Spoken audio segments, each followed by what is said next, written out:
How to colorize your grayscale paintings, one of the most popular requests in my comment section. And in this video, I'll teach you the quickest and easiest method by demonstrating it on this grayscale caricature portrait of Mike Tyson I painted a few years back and turn it into this in like 10 minutes. Super easy. Wanna know how? Keep watching.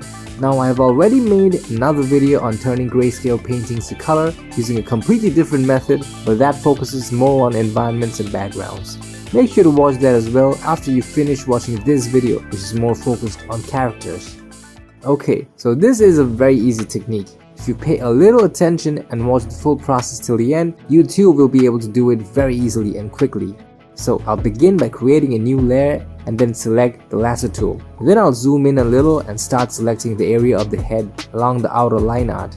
It's next to impossible to select the entire area in one go, so I'll do it one tiny patch at a time, and each small selection gets added together to form a larger selection. How am I doing it? Well, you've got to come up here on the top left corner and make sure that the second icon is selected. This activates the additive selection mode. If you want, you can use the pen tool for this step, but I personally find this way easier. You just need a little patience.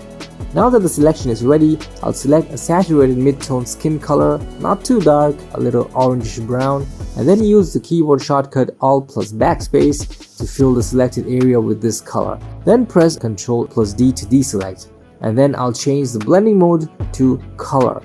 That's it. Done. Just kidding. There's still more to do in order to make the skin color look more natural and organic, but before I get to that, I'll colorize his clothes first. I'll select the turtleneck area with the lasso tool, fill the area with a crimson color, and now the suit. I'll select the turtleneck area and change the blending mode of the layer to color. And now the suit. I'll use overlay blending mode this time instead of color. Next up, the background.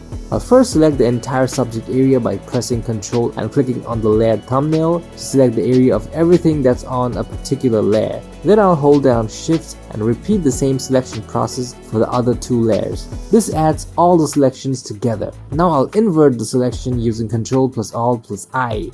Now the background is selected.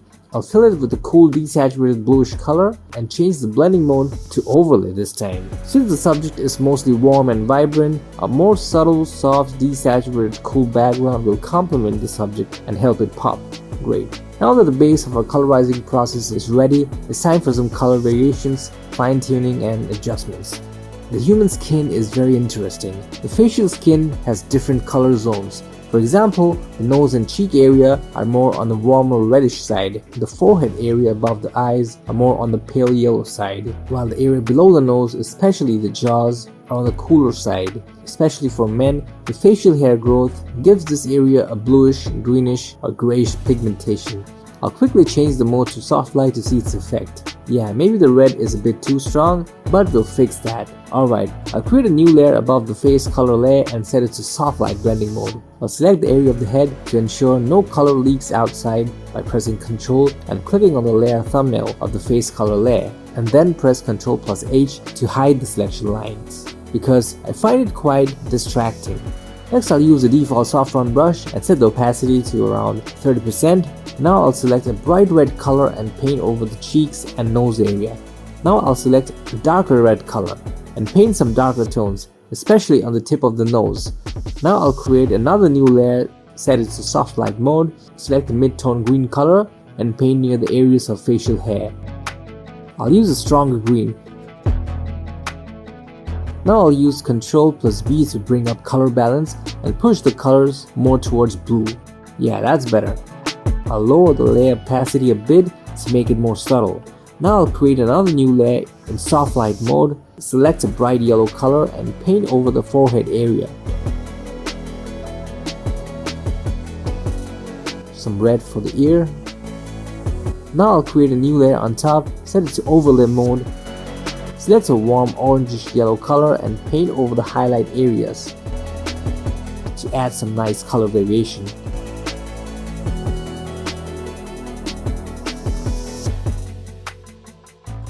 Now I'll select the lip area, go to the facial hair color layer and press backspace to delete the coloration from that area and make the upper lip a little darker. I'll make the teeth a little paler and brighter in overlay mode. I'll do the same to the white areas of the eyes.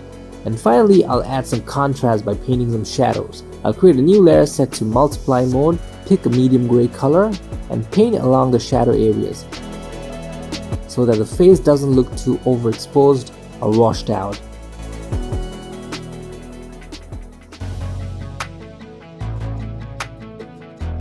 I'll make the color slightly bluish. Finally, I'll reduce the opacity of the red coloration layer a bit. And now I think we have more balanced colors for the face. Now I'll paint some fill lights on the face with complementary cool colors on a new layer in overlay blending mode.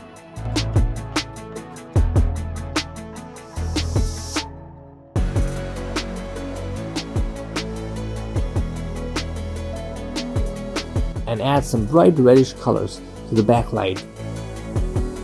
I'll paint some white on the brightest highlight areas of the backlight. Perfect. Now I'll go to the turtleneck layer, select the area, and in a new layer set to overlay mode, I'll paint some darker colors to enhance the shadow and contrast, and some red for the backlight. Now for the suit, I'll simply make the backlight a little reddish. Looks good with the complementary color of the suit. I'll adjust the color of the background layer a little bit using Ctrl+U for hue saturation. And for the slight glow effect around the backlight area, I'll create a new layer set to hard light blending mode and use the default soft round brush to paint some bright crimson color there. And then reduce the opacity of the layer. Awesome. Now the final step is Mike's iconic face tattoo.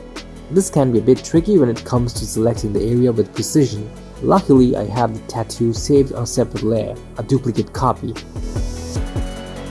I'll simply use the color balance adjustment to push the color towards blue and green. And to paint some highlight or shadows there, I'll create a clipping mask layer on top and paint those in to make it look more cohesive. And there it is. We have successfully colorized the grayscale caricature of Mike Tyson and went from this to this. I hope you liked this tutorial and learned some new things, and if you did, make sure to like this video, share it with your artist friends, leave a comment, subscribe, and hit the bell icon to get notified as soon as my next video drops. So that's all for now. See you on the next one. Peace. I'll need you to quickly fill this form from the link in the description down below and sign up for my free newsletter. All you have to do is enter your name and email address, and that's it. First 500 people to fill the form will get an exclusive flat 50% discount coupon on all my future digital art products, courses, and PDF bundles. Don't miss out.